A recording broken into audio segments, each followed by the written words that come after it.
Hola, hola, hola. Bienvenidos. Feliz y bendecido día. Hoy les tengo la segunda entrevista con el maestro Rodolfo Rodríguez, de aquí de la isla de Margarita, que dirige el Teatro Simón Bolívar. El maestro Rodolfo Rodríguez tiene una dilatadísima trayectoria, es director de teatro, es actor, es bailarín y muchas otras cosas más que les vamos a ir indagando. Es poeta, es dramaturgo, sí, ciertamente. Entonces, para hablar de los procesos creativos, que es algo que siempre nos convoca, yo he traído algunas preguntas y Rodolfo muy amablemente nos recibe en su sala de teatro, donde actualmente está preparando una obra, de la cual él luego nos va a conversar un poco. Rodolfo, bienvenido. Bienvenida, tú también. Gracias. Quisiera comenzar con una pequeña pregunta, a partir de la cual desemboquemos luego, ¿no? Para ti, el acto de crear es una manera de ser o se aprende. ¿Y por qué? Bueno, están las dos cosas. Hay una manera de ser, porque yo creo que desde niño, desde muy pequeñito, en mí floreció el hecho de la creación escénica, pues, desde que estaba en la primaria, que estaba muy pequeñito. De hecho, fue tanto que yo fui niño Jesús vivo en un nacimiento que hicieron aquí en la iglesia de Juan Griego, que más nunca han vuelto a hacer uno así. Yo era muy pequeñito y fui el niño Jesús vivo. Y entonces, prácticamente el día a la medianoche, el 24 de la medianoche, cuando nace el niño Jesús, que estaba metido en una cestica ahí, hice una actuación maravillosa porque en el momento que sonaron las campanas, salió un chorrito de orina así, y entonces hice como un show, porque todo el mundo se reía y todo. Yo creo que ya comencé en ese momento, y después de pequeñito también siempre estuve ligado con una manera de hacer las cosas, porque creo que marcó, mi familia sabe que marcó, siempre había como una tendencia a cantar, a bailar, a hacer todo ese tipo de cosas. Eso creo que ya viene con uno, pero también es importante también el proceso de formación. Aquí cuando comencé en el Liceo de Castellano, fue muy importante la presencia de una persona que el profesor José Pérez Chacón, que ya no está en el mundo, pero que fue un ser maravilloso, que fue, imagínate tú, en aquel momento yo no lo vi tan importante, pero después lo vi, que fue la primera persona que no sé de dónde lo sacó ni cómo llegaron a sus manos, que puso en mis manos los libros de Konstantin Stanislavski, los tenía en sus manos, los libros por eso así, la construcción del personaje. Y para mí en aquel momento no sé ni qué era Stanislavski, yo era un niño, pero fue muy vital para mí, después lo entendí mucho más todavía.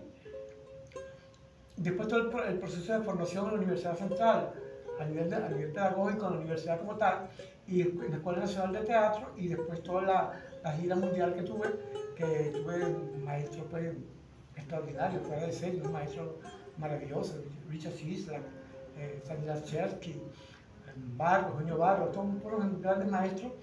El mismo Peter Brook también, en París, fue maestro. Y así por el estilo, que fueron muchos maestros por las manos de los cuales pasamos en ese proceso, en que cual ayudaron a formar a darle forma pues, a todo eso que uno llevaba por dentro. Yo te preguntaría, ¿qué acciones o rutinas tú haces cuando te enfrentas al hecho de crear? Bueno, para mí es muy importante el training, el entrenamiento. Yo siempre vivo entrenando, porque ahorita como tuve un problema de salud, no puedo hacer un entrenamiento muy fuerte, pero para esta misma obra, por ejemplo, El Color Prohibido, hace falta que esté muy entrenado. Uno se deja llevar por una fuerza que está dentro, que ya uno tiene toda la vida haciendo eso, que ya el cuerpo como que responde. Pero es importante el entrenamiento físico y el entrenamiento vocal, y también el entrenamiento de la construcción de cosas, ¿ves? Porque cuando uno habla de la construcción de un personaje, siempre es importante que hay gente que repite el personaje, que hace uno y cuando hace 20 personajes y es el mismo personaje, la misma persona con la misma voz y el mismo todo. Uno no deja de ser uno, pero también aprende a ser distinto. Y te quería preguntar algo. ¿Tú pudieras decir que eres formado en la escuela de Grotowski, en cuál escuela consideras tú que es la base de tu formación? Bueno, es que en el momento que yo comencé a surgir, pues, Grotowski acá era muy reconocido ya, porque era el gran momento del teatro laboratorio. Y entonces nosotros con el maestro nuestro, que fue Miguel Ponce, en Caracas, pues comenzamos a hacer un trabajo que estaba muy ligado. Por eso cuando fuimos donde el Teatro Laboratorio, cuando fuimos a Polonia, no nos fue tan duro y tan difícil porque ya teníamos un conocimiento y un entrenamiento de ese tipo. Pero también tuve maestros como Lee Strasberg, cuando estuvimos en Los Ángeles en el curso de verano, con un maestro como Lee Strasberg, que es un seguidor pues, del sistema de acciones físicas, Stanislavski. Entonces fueron grandes maestros, o también Brooke cuando vi, o mismo Eugenio Barra, que viene un poco más sobre la antropología, pero que viene de la gente de Jerzy Grotowski. Toda esa suma hace una cosa que uno tenga muchos elementos, tenga muchos elementos en su proceso de formación. No, yo no te puedo decir que yo soy grotowskiano, que soy artodiano, no te puedo decir de ninguno porque yo uso lo que me toca en el momento y como está ahí en el reservorio, sale. Si tengo que sumarme de cabeza, eso sale porque ahí porque en algún momento lo hice. Entonces va surgiendo, pero uno tiene que ir construyendo a medida que va enfrentando los procesos creativos. Sí. Y con respecto a tu trabajo de la danza buto, que no es algo muy común aquí en Venezuela, ¿qué nos puedes decir de tu formación y de ese proceso? Bueno, para mí fue muy importante ver a Ushio Magatsu y a cómo los grandes creadores del teatro buto en un festival de Caracas, no sé si fue el tercero o el quinto festival de Caracas, que vino el Sankei Juku y hicieron esos espectáculos que hicieron, y además no solamente eso, sino acercarse, conversar con ellos, darle la mano, conversar con ellos, fue una cosa muy vital. Después, en otros momentos, en otras partes del mundo, volví a encontrarme con uno o con el otro y seguimos conversando, vimos espectáculos, y aparte de sus entrenamientos pues, que seguimos,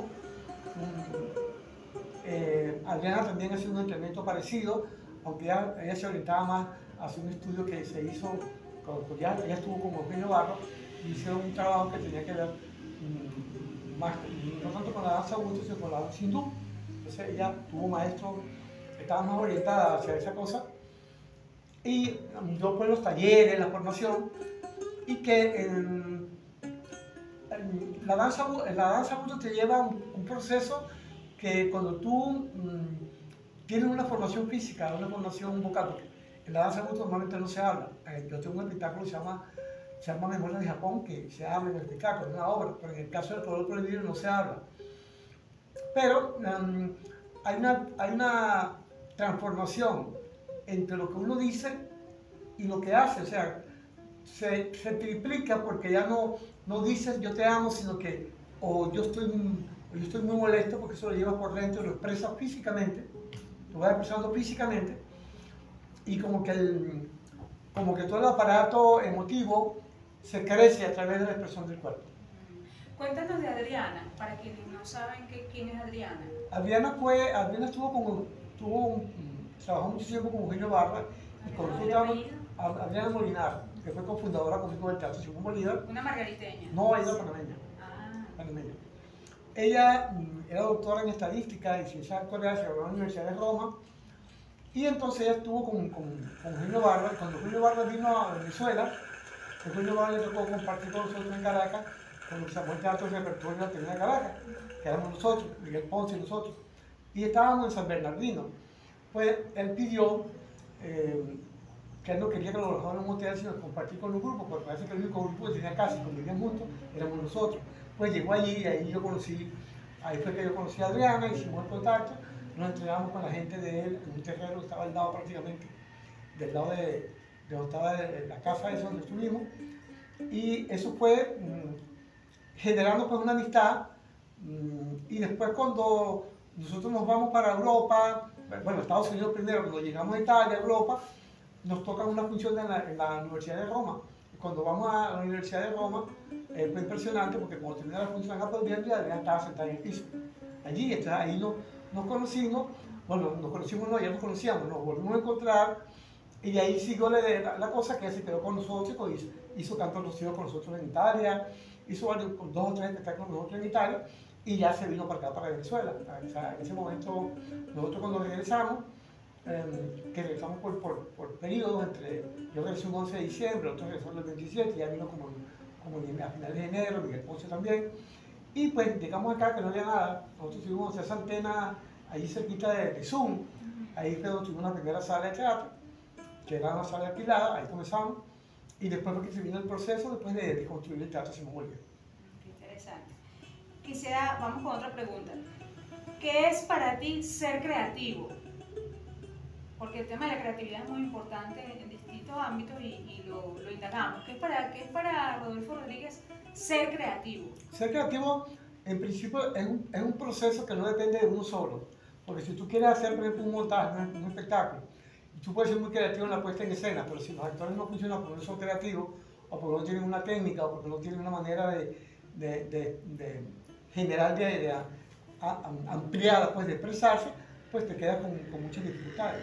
Acá, por ejemplo, con este espectáculo, me ha pasado con este muchacho Gabriel, que él tiene un entrenamiento físico, él había actuado con nosotros antes por un festival de Caracas, y ahora con el espectáculo, pues, volver y tocar un tema que él está acostumbrado a hacer ballet o danza contemporánea, pero la base le ayudó un poco a desarrollar todo lo que ha venido desarrollando, que ya se puede ver, porque tú lo ves en escena, ya se ve muy distinto a lo que tú conocías, porque contigo ha hecho ensayos, ha participado, y tú ves otra cosa distinta. El proceso creativo es muy importante para el proceso creativo, no solamente lo que uno crea, sino el conjunto. ¿Quién hace la escenografía? ¿Quién hace un vestuario? ¿Quién hace una utilería? Los actores. Porque si tú eres muy creativo, pero te encuentras con un elenco que no es creativo y que tiene una manera de actuar fija, ¿entiendes? Que no cambia, es complicado. Los actores tienen que, cuando encuentran un director distinto, pues tienen que prepararse para ese director. Nosotros tuvimos la suerte cuando estuvimos en Los Ángeles, tuvimos 2 años en Los Ángeles, y todo el proceso que hicimos en ese teatro donde estuvimos en Los Ángeles fue muy vital para nosotros, porque no solamente comenzamos haciendo espectáculos en español, sino que comenzamos a hacer espectáculos en inglés, por ejemplo. Ya lo hacíamos en inglés, hicimos El Arquitecto del Progreso en inglés, hicimos La Casa de Bernarda Alba en inglés, hicimos en español, hicimos en inglés, hicimos Artaud también, Le Sencillo Artaud lo hicimos en inglés, y así por el estilo, ¿no? Incluso la obra que viene, que es La Paja de Rodolfo Santana, la habíamos hecho en español. De hecho, cuando la hicimos ante el maestro en Los Ángeles, pues, ella, que era un maestro sobre la técnica de Stanislavski,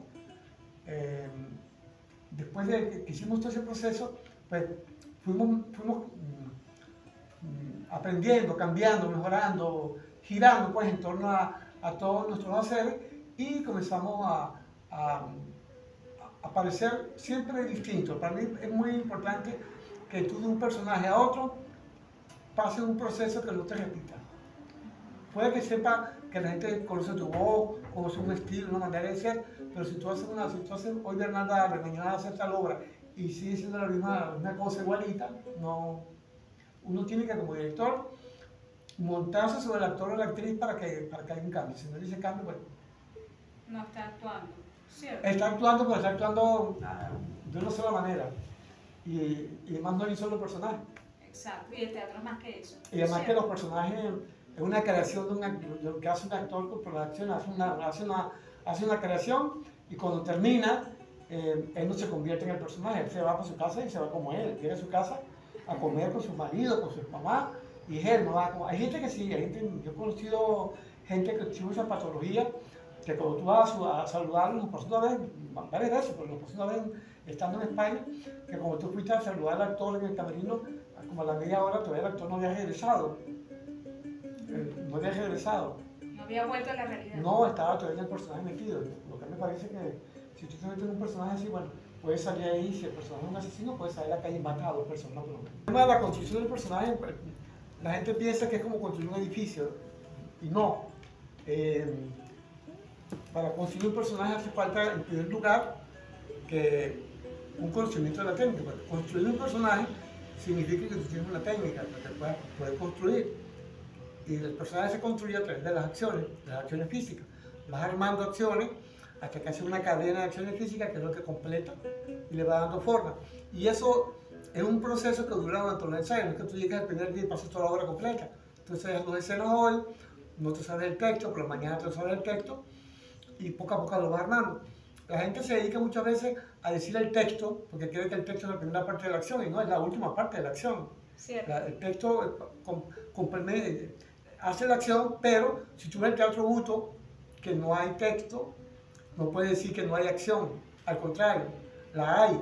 Y así otras formas de arte, que tú ves la expresión física del actor, cómo construye el personaje. Es importante que tú vayas conociendo un sistema de acciones, y vas armando el personaje, que no lo arma en un día. El director te dice, te hace cosas, a veces los directores se marcan cosas, y el actor tiene que apropiarse. Hay directores que son muy rígidos, que le marcan a actores cosas todo marcado. Hay actores que lo logran hacer suyo, lo que marca el director, y otros que no lo logran hacer suyo porque lo pensaban de otra manera, y entonces se ven como forzados, se ven como que no viene de ellos, pues, que no es impuesta. Es importante en los procesos de formación que haya una apertura, que haya una amplitud de criterios. Ahora quiero preguntarte otra cosita. Cuando tú escribes, cuando tú compones, ¿verdad? Sea poesía o sea una obra dramática, por ejemplo, ¿de dónde tú tomas los elementos con los cuales haces esa composición? ¿De dónde sacas los elementos? ¿Cómo te inspiran? ¿Cómo hace Rodolfo Rodríguez? Bueno, muchas cosas salen por ejemplo, la pieza que tú estás haciendo, A los ojos de Elena, yo la escribí estando en Italia, pero no la escribí italiana. Y la escribí para un solo personaje. Era un monólogo. Pero en la obra, como tú sabes, se va de atrás hacia adelante. O sea, ella comienza vieja y termina joven. Porque es más fácil que una actriz comience de vieja y se vaya haciendo más joven, si tiene una edad más o menos mediana. O sea, es más fácil que tú comiences de 70 años y termines teniendo 40, a que tú en escena, sin que salgas de escena, comienzas teniendo 40 años y te maquillas en qué momento, no sé qué se te pones para que parezca después de 70 años. Al final, cuando regreso para acá, yo reconstruí la obra y agregué un personaje que, como tú lo conociste en la primera versión, tú la ves así, piensas que la obra es así, pero no es así. La obra fue hecha por un solo actor primero. Ahora, pues tiene esos 2 personajes. O en el caso de Ítaca también, que la gente piensa inmediatamente y lo lleva a un trabajo sobre el teatro griego.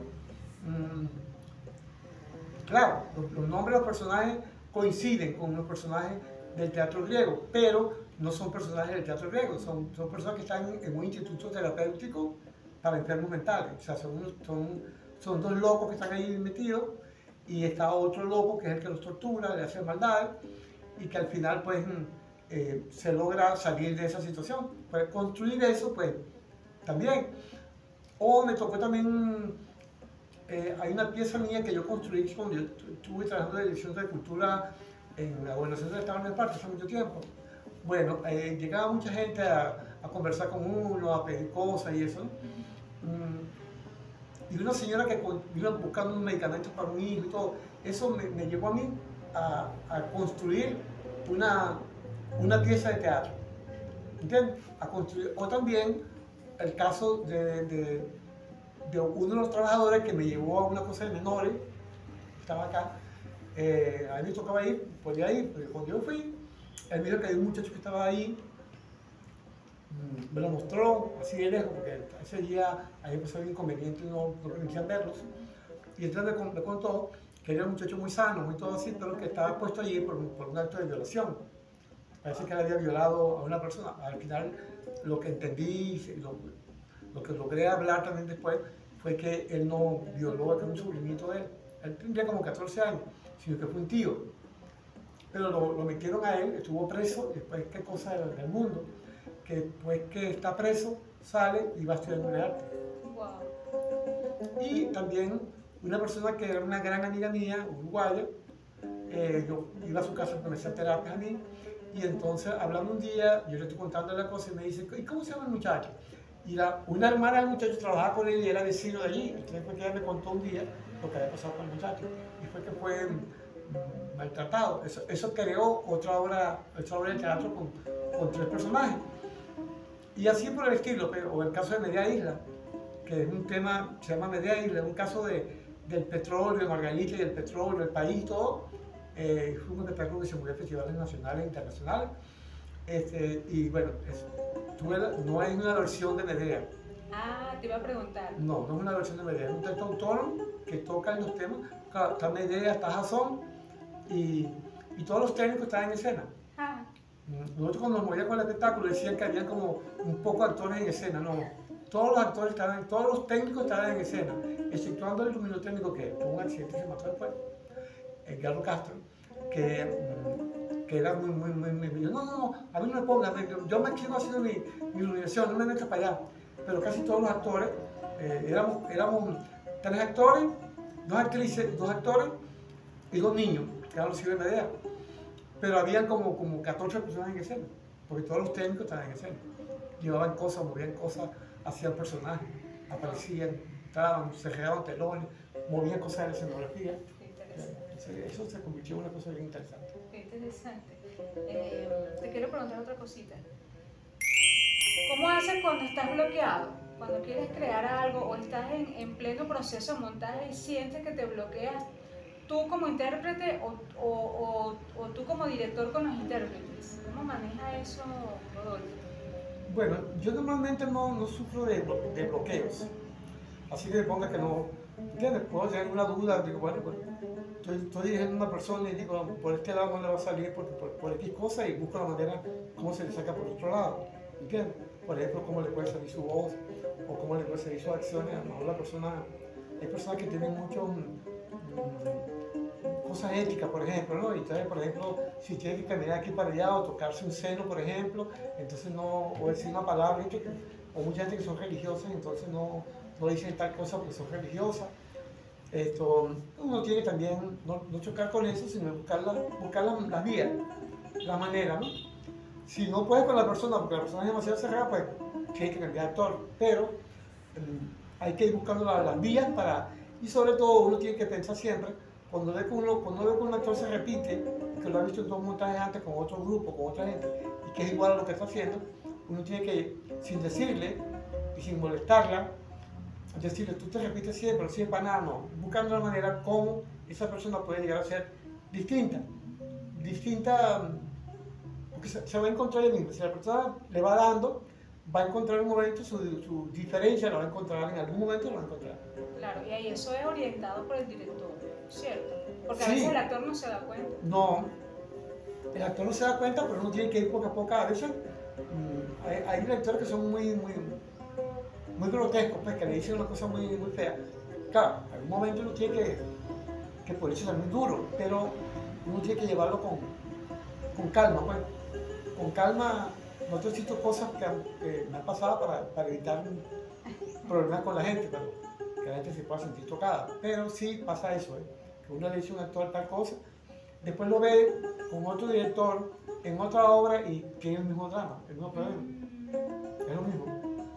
Que tú dices, no, lo hizo con él porque él era muy, ¿cómo se llama? Muy exigente o lo que estaba pidiendo era muy duro, muy fuerte. Pero no, a veces hace un papel religioso y le queda mal también. Te pregunto lo siguiente, ¿eso es por un poco madurez, falta de la madurez del actor? A veces son problemas técnicos, que no sabe cómo llegar a otras cosas porque es un problema técnico. De abordaje. Sí, no sabe cómo llegar a eso. Y otras veces son temas que tienen problemas. Por ejemplo, que si tú eres religiosa y tú crees en tal cosa, entonces no puedes hacer tal cosa porque eres religiosa. Pero si yo te veo, por ejemplo, veo una foto tuya tirada en una playa, prácticamente digo, oye, pero no es más que estés religiosa, por aquí es religiosa, por allá no es religiosa. Uno tiene que tener mucho cuidado, pero cómo tratas a la gente. Además también nada te da derecho a que tú le insultes o la trates mal o le faltes de respeto o que lo obligues tampoco a alguna cosa. Si no puedes, pues no puedes. Busca otra vía y si no hay otra vía, pues simplemente no puedes. Otro actor, como tú dices. Sí, claro. Quería preguntarte un poco, ¿cuántas obras has creado? ¿Las has contado? ¿Y en cuáles géneros? ¿De escena? Sí, bueno, de teatro, porque ya sé que también haces poesía. No, bueno. Cuéntanos un poco. ¿Obras publicadas, dices tú? ¿Publicadas y no publicadas? No, publicadas tengo 22 obras, entre poesía tengo un libro que se llama Piel Rosal, que es un libro de narrativa, y después tengo varios libros publicados de Diatra publicada, los olvidados de Diatra publicada. ¿En Venezuela o afuera? No, aquí varias editoriales, por ejemplo, está publicada. Y después los libros de poesía, algunos libros de poesía también se han editado fuera, han sido traducidos también a otros idiomas. Eso hace 22 libros. Y aparte de eso tengo muchos libros inéditos, de poesía tengo un poco, y de teatro también tengo un poco. Por ejemplo, estas obras que estamos montando están publicadas. Ah, wow. No están publicadas. Y también que últimamente ha sido un poco difícil, complicado publicar, un poco complicado. Pero por ejemplo hay una antología que hicimos entre Iris Tocuyo y yo, una antología de poesía que se imprimió el libro, nosotros lo hemos visto, un libro bellísimo. El libro se imprimió en Estados Unidos, aunque hace en Puerto Rico, y es un libro que incluye pues, poesía de creo que de 11 países, que lo hicimos entre los dos. Yo conocí a varios poetas, los fui convocando, los fuimos recibiendo, y se publicó el libro con varios autores de varios países de América Latina, pues, está Chile, está Argentina, está Costa Rica, Puerto Rico, o sea, hay un poco de gente, Panamá, hay un poco de autores, Venezuela también, naturalmente. Y siempre, pues, a veces uno está en un sitio y busca siempre publicar a la gente que ha sido publicada, ¿no? Entonces también tiene que buscar que a veces hay gente que no ha sido publicada y a veces tiene hasta más talento que los que son publicados. Entonces, o tiene más calidad poética, por ejemplo, pero a este le publican a que no le publican. Claro, sí, eso pasa. Sí. Háblanos algo de la poesía, porque escribes poesía. ¿Qué te hizo la poesía a ti? Bueno, en verdad el primer libro que yo escribía de todo un poquito. Comencé escribiendo desde que estaba en la universidad. Afortunadamente en la Universidad Central de Venezuela yo tuve grandes maestros en la Escuela de Comunicación Social, que eran Héctor Mujica, gente que eran unas maravillas de autores y de poetas que fueron maestros, pues. Y después, eso fue moviendo en uno pues, un deseo de hacer cosas. Pero yo escribía cosas y eso, y después yo escribí un libro, estando en Los Ángeles, escribí un libro, qué cosa, ¿no? El libro yo lo escribí en inglés, practicaba lo que escribí en inglés. Y después un muchacho que era como americano, pero había nacido en Cuba, pero tenía siglos allá, que era casi como allá, me ayudó incluso en la traducirlo pues, al español. Yo vine para acá y cuando era que estábamos sacando cosas de la casa de mi mamá en la maleta, yo saqué los poemas, estuve viéndolo así y yo dije, no, ya, voy a botar eso, digo yo. Y los tiré. No, eso lo tiré allá. Entonces Adriana me dice, no, dámelos a mí. Entonces ella los agarró y los guardó. No, yo los conservo, dame una mirada, tú vas a guardar eso. Bueno, es lo que hace el libro que se llama Sagrado Pájaro Nacional. Un libro, después vuelvo a encontrar el libro, encuentro ya los textos y entonces los retomo de nuevo. Y cuando me di cuenta, bueno, salió publicado, el libro está publicado, la portada es Arrua Marcano por cierto el libro, que en estos días ha tenido, incluso publicaron un poema en estos días porque salió una foto que está aquí, que está en la exposición, que es la portada del libro. Y entonces salió, y movieron un poquito y salió hablando de Asdrúbal, y yo cité, pues, pero después alguien publicó el poema, yo no lo publiqué, un poema de Sagrado Pájaro Nacional, es un poema largo, que después uno lo ve después con mucho tiempo y bueno, son las cosas, ¿no? Y bueno, y además también en la Universidad Central yo tuve la suerte que además de estar en la Escuela de Comunicación, había mucha gente que daba clases de comunicación, que no solamente se centraba en enseñar el tema de comunicación, sino que eran escritores, eran poetas, Ariel González fue maestro mío también. Y yo no solamente iba a las clases de comunicación social, como yo me iba prácticamente a la universidad, yo me iba, por ejemplo, a la escuela de pedagogía, que era novia mía, o me iba a la escuela de letras, yo entraba a la escuela de letras y me sentaba en una clase normal o en una clase de poesía, pues de letras, que no era alumno de la escuela, de ahí, cuando lo permitían, y ahí pues, se fue armando ese proceso, pues, y además la lectura y leer mucho y todo eso, fue saliendo eso, fue explorándose eso. Sí, es cierto. Yo digo que ese proceso tuyo en la UCB lo vivimos todos los que estudiamos allá. Sí, claro. Como la UCB, por cómo está diseñada, digo yo, y por su apertura, uno termina estudiando en varias escuelas, sí, aun cuando se gradúa en una sola carrera. Claro. Eso a muchos nos claro. pasa, ¿no? Yo iba a la escuela de comunicación, yo estaba en la escuela de comunicación, porque como no tenía clase de medida, y entraba a la escuela de pedagogía, a clase de pedagogía, o a clase de letra, entraba a la clase de letra. A veces algunos profesores se ponían necio, pero entraba. No te decían nada, pero algunos te decían, ¿y usted? No sé qué historia. Pero en general no pasaba nada. Exacto. Rodolfo, quiero preguntarte otra cosa, y es con respecto a tu proceso creativo. Cuando has sido intérprete, ¿en cuál obra te has sentido más retado? O sea, ¿cuál obra ha sido más retadora para ti como intérprete? Bueno, es que son retos distintos. O sea, es como a mí me dicen, por ejemplo, ¿cuál es el papel que a ti más te ha gustado? No se puede decir, me gustó más tal papel, hay cosas distintas que me han gustado.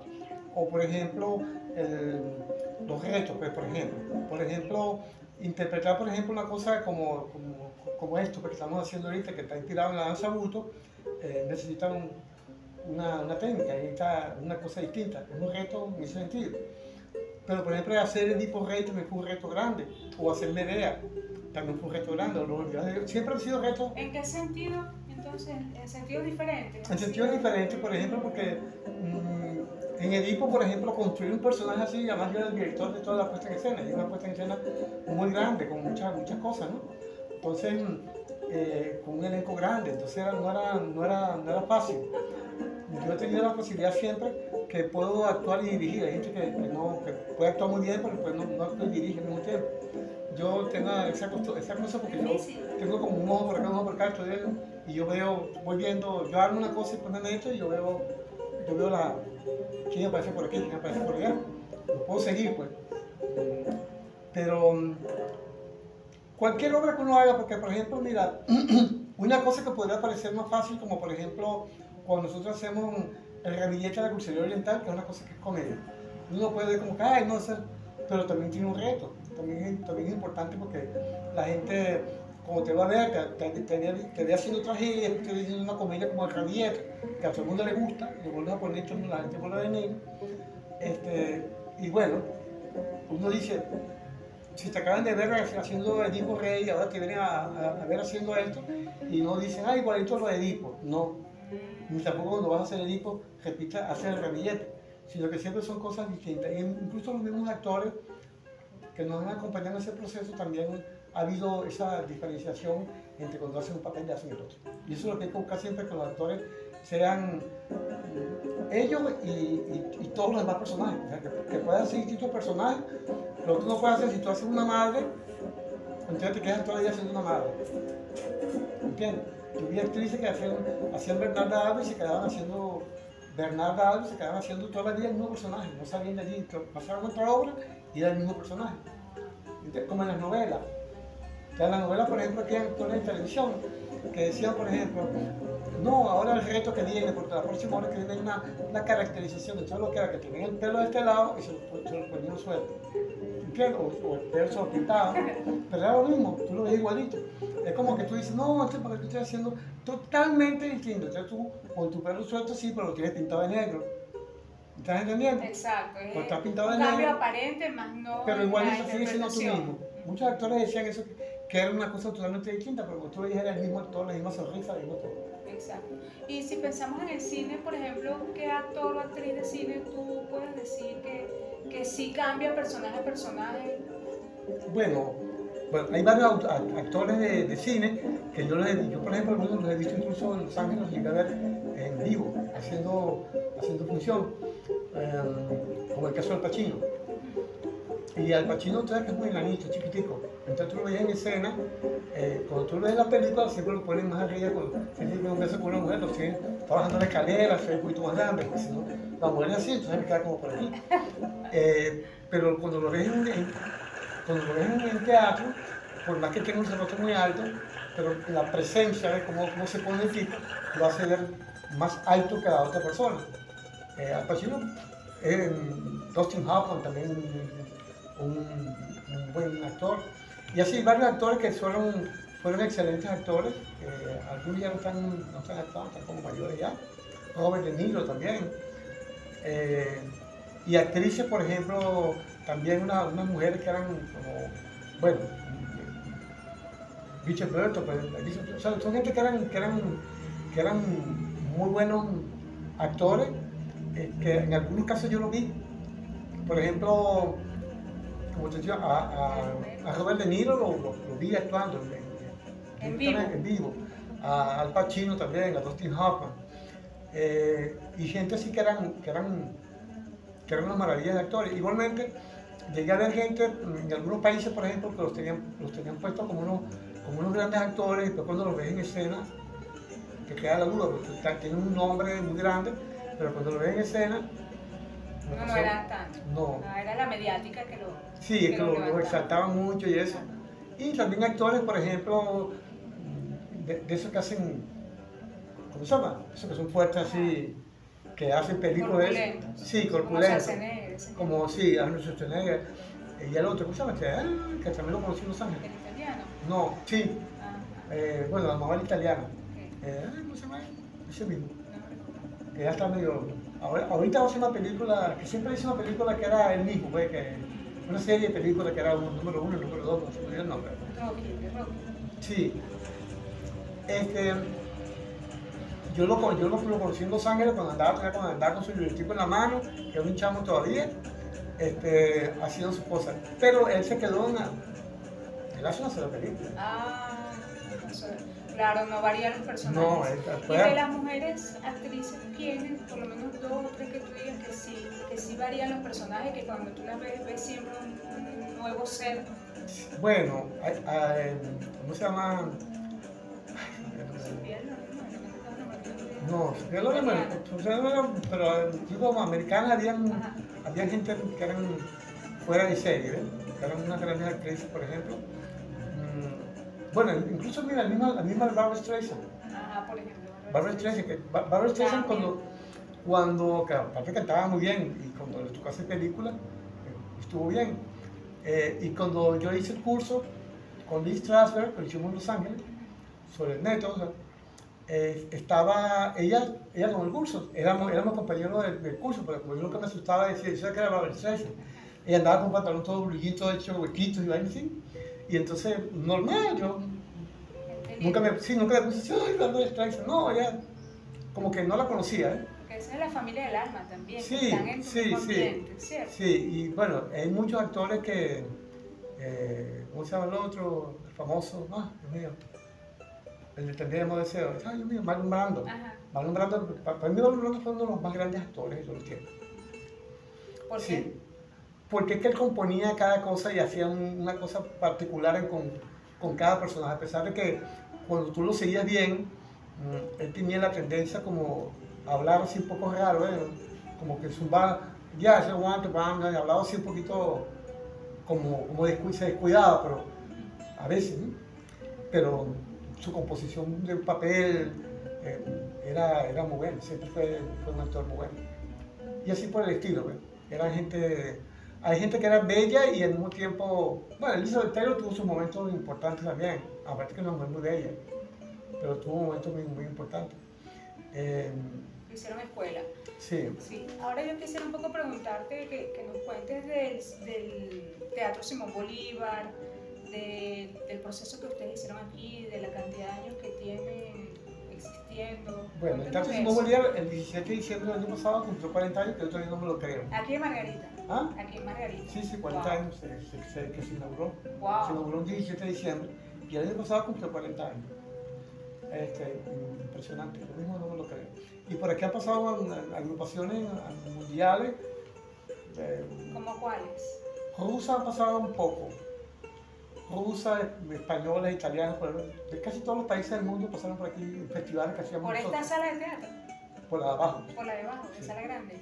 Aquí también se presentó en Puerto Rico, varios se presentaron en esta sala que es más pequeña, pero en la sala grande, porque tiene un escenario muy grande y además era una sala que cuando se iluminaba con un valor muy importante. La gente que conoce la sala lo sabe, que tiene un valor muy importante por el tamaño del escenario, un escenario muy grande.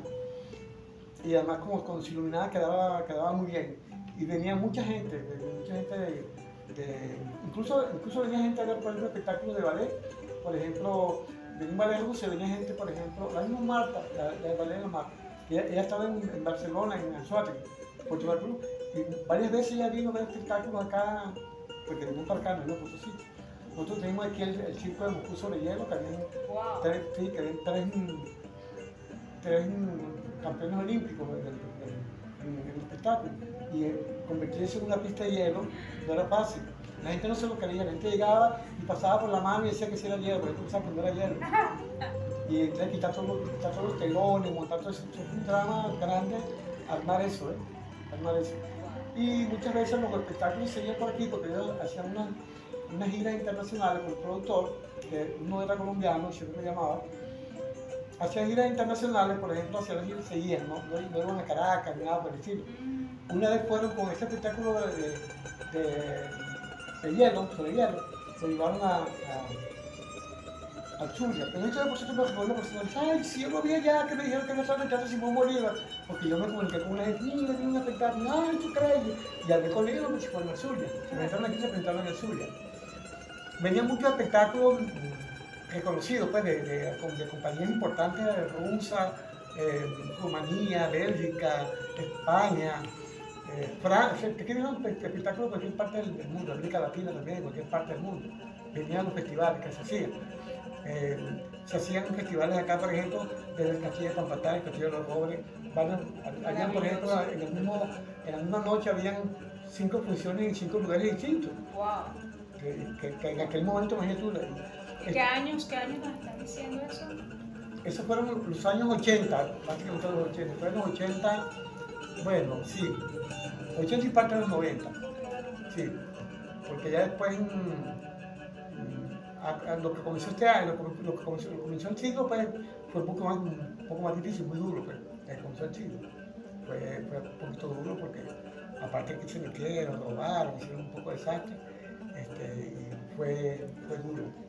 Pero vinieron muchos espectáculos que la gente venía a verlo, y un espectáculo cuando vino el ballet clásico incluso de hielo, el productor se habían robado los aires adentro, se habían dañado los ladrones. Y cuando el tipo me llama, yo digo que no, él dice, pero alquílalo. Y digo, pero aquí no te alquilan unos aires centrales para que lo pongan. Entonces me dicen, pero vamos a hacer la preventa, no sé qué historia. Y total que hice la preventa. Y cuando ellos llegaron, ya estábamos montando los aires. Ya estaban listos, estaban montando ya los aires. Y yo me acuerdo que tuvimos con un equipo que estaba en Margarita, tuvimos que salir a Puerto Rico, alquilarlo, traerlo para la congelación del agua y todo eso. Y da la casualidad que instalado todo, estaba armado todo, ya el piso estaba armado y se fue la luz por nosotros. Entonces, se descongeló todo. Bueno, no se descongeló todo, pero entonces el director, porque el productor quería hacer la función. Entonces, uno que era con un técnico ruso que vino con él, que fumaba, yo le decía que lo fumaba en la sala hasta que me di cuenta de que fume, porque pobrecito, se volvía como loco ahí. Y entonces él dijo que no se podía hacer la función, decía el señor que eran las funciones a las 8 de la noche. Y entonces eran como a las 7, entonces le dice a uno de los bailarines, ponte los patines. Y entonces el tipo comenzó a patinar y se entregaba en el hielo, no podía, se podía matar porque el hielo no estaba en forma. Total que se habló con el público, se le explicó, y entonces el otro día se hicieron 2 funciones. Una para el público que había comprado las entradas y la otra función para el otro público que tocaba los oídos. Entonces se hicieron funciones porque era jueves, viernes, sábado y domingo. La de jueves no se hizo, entonces el viernes se hicieron 2. Sábado y domingo, y el lunes de la mañana, antes de irse función de la tarde, se hizo una función más. Wow, porque era muchísima gente. Todas esas cosas maravillosas sí, muchísima gente, pasaban aquí. Sí.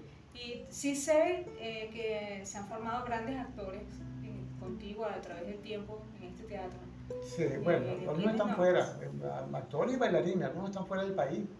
El caso de Miguel José está fuera. Hay otro muchacho también que está ahorita en Sicilia, que él es origen italiano, pero también está fuera.